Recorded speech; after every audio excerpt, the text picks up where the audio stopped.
સુરતમાં રસ્તા પર દોડતી ઈ મોપેડ બંધ થયા બાદ આવી રીતે લાગી આગ।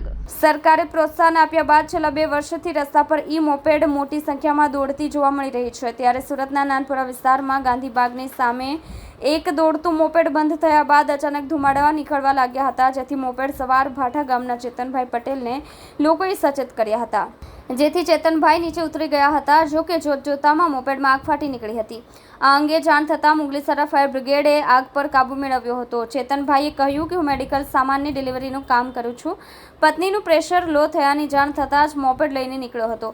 છેલ્લા 25 મહિનાથી સારી રીતે મોપેડ ચાલતી હતી। અચાનક મોપેડમાં આગ લાગી તે હું સમજી શકતો નથી।